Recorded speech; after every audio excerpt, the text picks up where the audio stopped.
When you try to bank, is this you? Or even worse, this?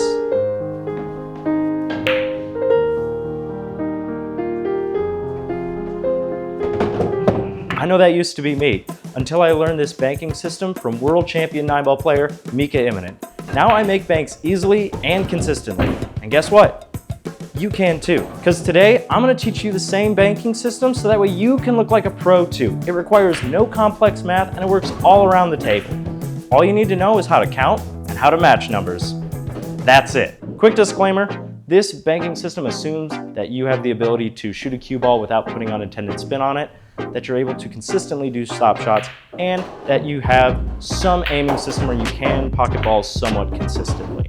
If you have these pool fundamentals on lock, this system is going to work flawlessly. However, if you're still a beginner and you find yourself struggling in some of these areas, still stick around because learning how to bank is tons of fun. Just know that you're going to find yourself missing until you get these basics down. Hey Donovan, what day is it? Monday. Yes it is, which means the banks are open. Let's go! It's Memorial Day. The banks are closed. All right, enough talk. Let's get into it. So to find the banking point, what we have to do is we have to count the diamonds on two different rails. The first rail that we're going to count the diamonds of is the rail that we're going to be banking off of. In this example, we're going to bank off of this rail. And then we also have to count the diamonds on the rail that we're going to be banking from, which in this example will be this rail. Now to start the counting, what you want to do is you want to figure out what rail, or what pocket I should say, that you're going to bank into. And in this example, we're going to bank off of this rail and we're going to bank into this pocket. So to count the diamonds on the rail that we're banking off of, we are going to jump across the table to the opposite pocket that we're going to be banking into. And this is 0. And now you just count by tens. Super easy. 10, 20, 30. It's that easy.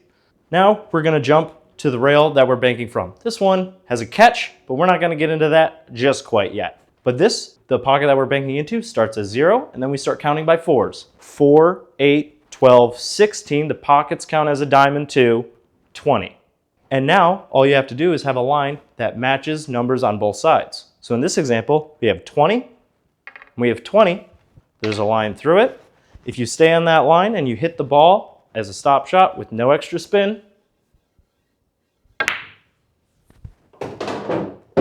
it'll go right in. And I can do it again. So just have the line of 20, 20, put it there, hit a medium speed with no spin, off the rail. Simple as that. 20, 20. Just like my banking vision, but it doesn't work with just 20-20. This system works for any place on the table where the two numbers match. So you can do 10-10, 30-30, and so on. Are you serious? Is it really that easy? I take my hobbies too seriously. Of course I'm serious. All right, so let's see if lining up the numbers in different positions works. So again, remember, we're gonna bank off of this rail into this pocket. So first, we have to find out the number of the rail we're banking off of. And to do that, we start at the pocket we want to bank into. We jump across the table into the pocket directly opposite the pocket we're banking into. That starts at 0, and then we count the diamonds. Here we're at 10. We don't need to go any further because our ball is lined up with that diamond. Now we have to count the numbers from the rail that we're banking from. Again, the pocket we're banking into is 0. We count by 4s, 4, 8, 12. There's no 10. But 8 and 12, 10 is right in the middle. So if you line up from the 10 diamond to the 10 spot between 8 and 12, and you hit this, again, the medium speed, stun shot, no spin, you're making banks. And then another example, again, we're banking into the same pocket, and we have to count the rail that we're banking off of. So we start here, we jump across, this pocket 0, we count by tens. 10, 20, this ball lines between 10 and 20, so that's around 15. We then need to find out where we're banking from. So this is 0, counting by 4s, 4, 8, 12, 16. Remember, the pockets count as diamonds. So this is going 16 to 15, so it might bank a little bit short. So I'm going to open it up just a little bit just to show an example. But here we're going 16. This is 10. This is 15. Maybe 16 is right around here because, again, it's counting by tens. So we can kind of go there. Directly back of the center of the pocket. Right here is where the diamond technically is. So I'll move that just to get over it just a little bit more. So you're not aiming from this spot here on the diamond. You're aiming from the back of the pocket. Again, stun just under center, no spin, medium stroke. It's as easy as that. You are a banking pro. Just kidding, I haven't taught you the whole system yet. You gotta learn the rest to be the best. One thing that is important to note about this system is that it is speed dependent. One thing that I'm saying consistently is that you have to hit it with a medium speed. So on the lower numbers like matching 10, 20, even 30, you can hit medium to even slow, and the bank will still be pretty consistent and work. But if you hit too hard, it's gonna shorten the angle coming off the rail, and you're gonna come up short. All right, remember how I said that there was a little gotcha when you're counting from the rail that you're banking from? It's not as easy as just counting tens. Well, let's learn the rest of the system here. Let's say we wanna bank into this pocket now. Different pocket, much longer rail. Again, we have to count two rails, the rail that we're banking off of and the rail that we're banking from. Remember, we start from the pocket that we want to bank into, we jump across the table, we start at 0 here, and then we just count by tens. So this is 10, 20, 30. Pocket counts, so 40 directly at the back of the pocket, 50, 60, 70. Super easy. Now we have to figure out where we're banking from. So this one starts at 0. And then remember, we start with 4s. So this is 4, 8, 12, 16, 20. Then once you get to 20, it jumps to 5s. So it goes 25, 30, 35, back of the pocket, 40. Then once you get to 40s, it jumps to 10s. So this is 40, this is 50, and this last diamond here is 60. In this example, I have 30, 30 lined up. We can double check. This is 0, 10, 20, 30. Bam, look at that. And then we have this one, which is the complex one, which is the rail we're banking from. This starts at 0. We go 4, 8, 12, 16, 20. We've gotten to 20. Now we have to jump to 5s. So this is 25. This is 30. We go from 30 to 30. We do another stop shot.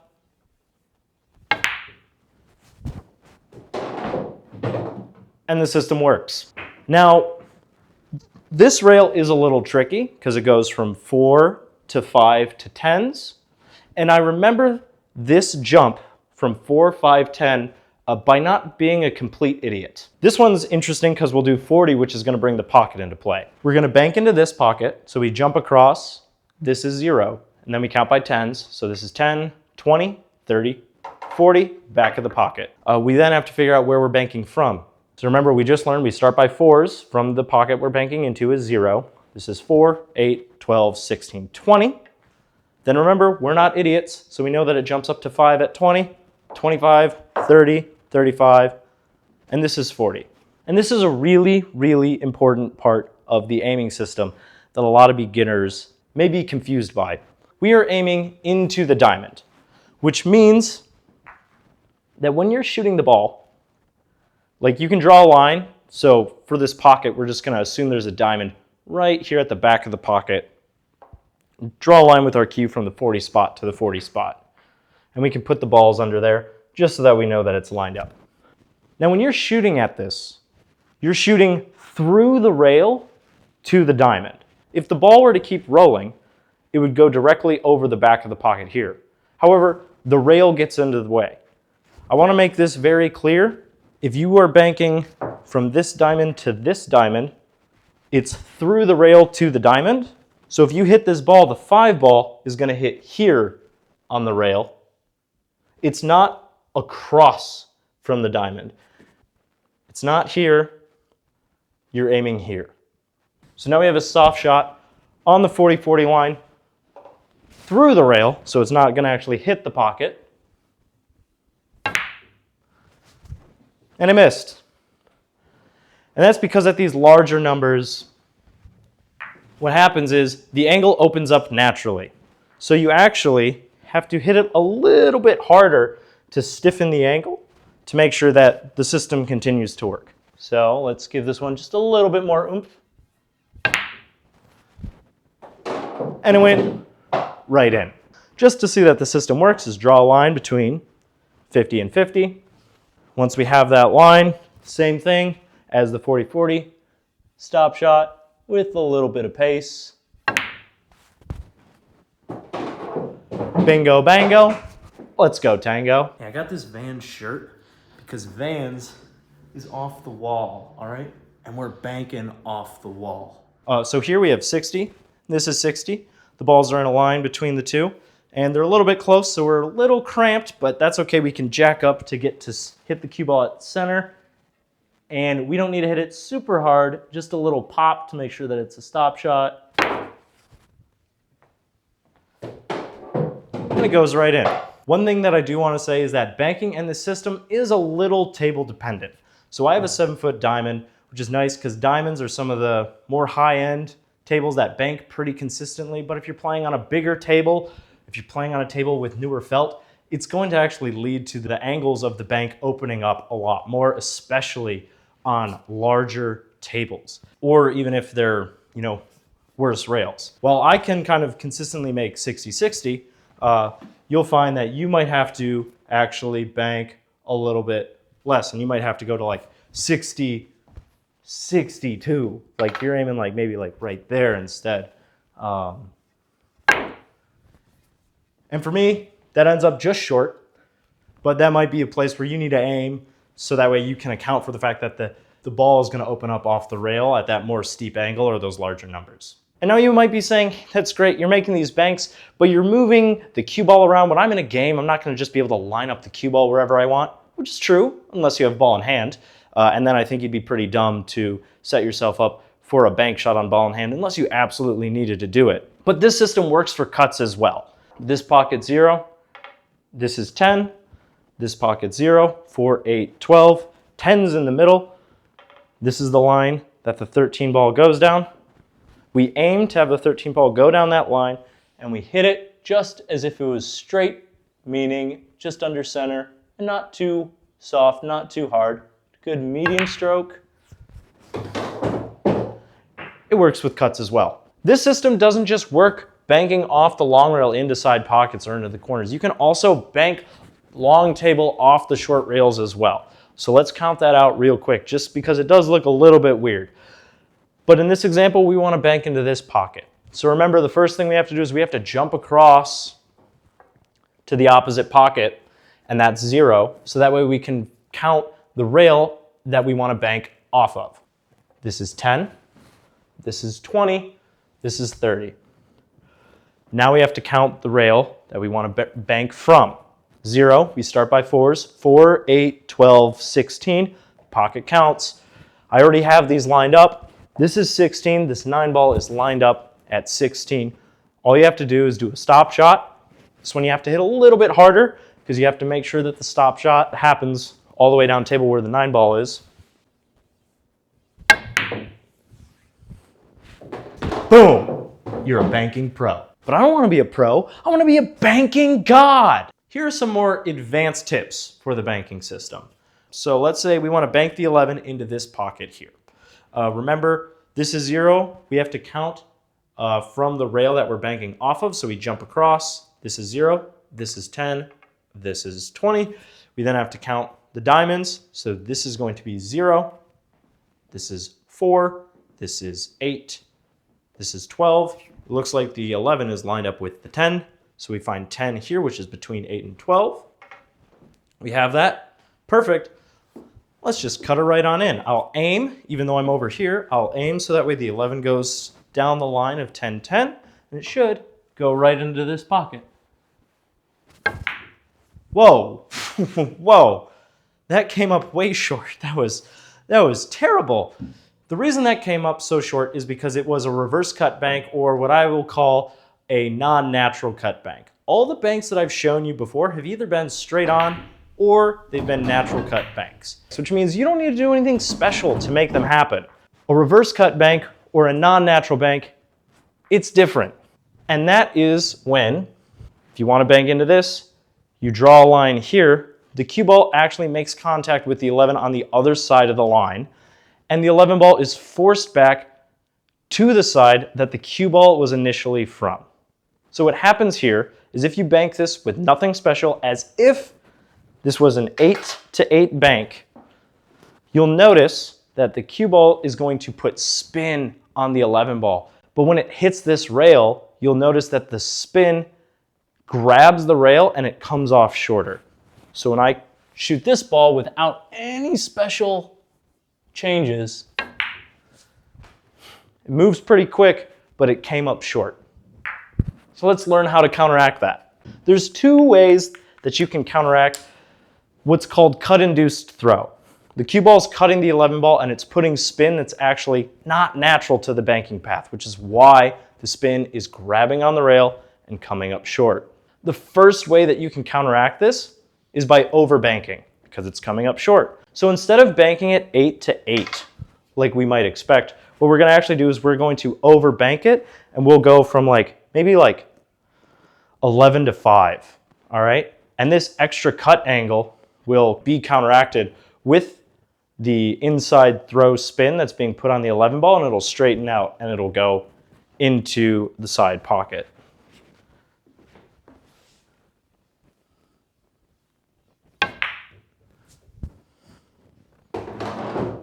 Not difficult at all.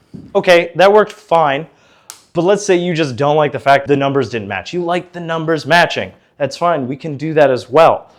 If you still want to use the 8-8 line, what you can do is actually what's called put outside spin on the cue ball, and that outside spin will remove any cut-induced throw that's put on the 11 ball. So here we're going to go 8-8. We're going to use outside spin, which means that we're not going to use top, we're not going to use bottom, but we are going to hit the left side of the cue ball in this situation. Outside spin means that if the cue ball is going to travel in that direction after contact of the object ball, that's outside spin. So here, after the cue ball hits the 11, the cue ball is going to continue, it's going to ricochet or carom to the left. Outside spin then would mean you hit the cue ball on the left side of the ball. So here, if we aim from 8 to 8 without any changes, all we're going to do now is when we shoot, we're going to put left spin on the cue ball, which is outside spin. That should counteract the induced throw, and it should open the angle.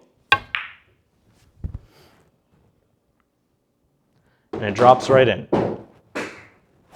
That was almost a scratch. Am I a god yet? Not quite. There's just a couple more things that you can learn about these banks. Sometimes you'll find yourself in a position where you are forced to underbank the ball because your opponent has a ball here. If you want to bank the 8, well, first of all, you can't cut the 8 because your opponent's ball is in the way.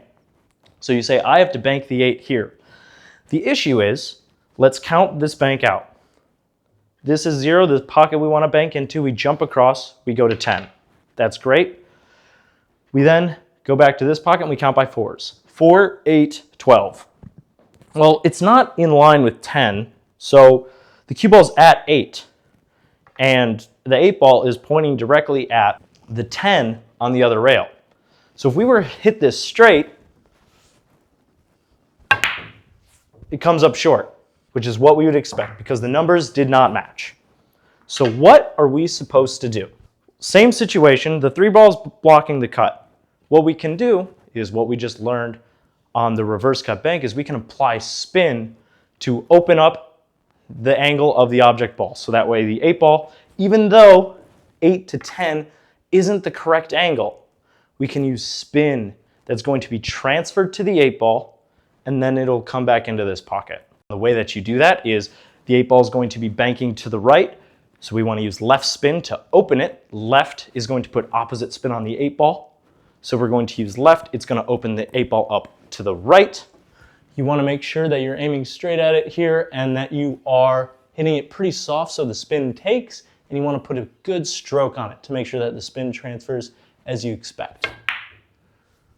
it opens up, and you just won the game. So the cool thing is spin can actually be used to shorten the angle of the bank as well. So here we have a situation where we are at 0, 10. Then we go here, 0, 4, 8, 12.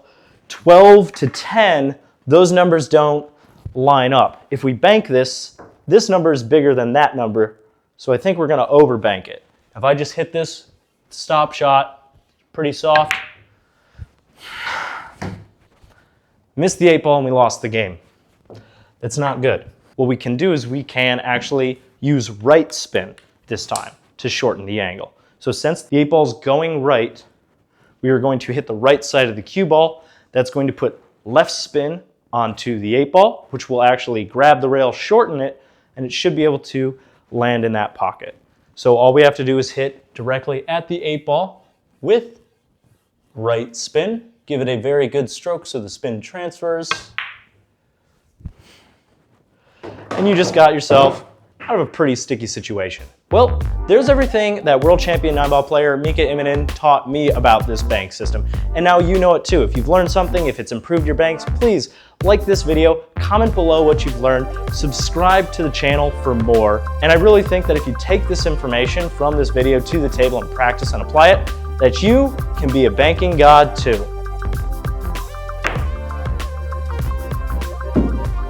Like they say in Anchorman, 60% of the time, it works every time.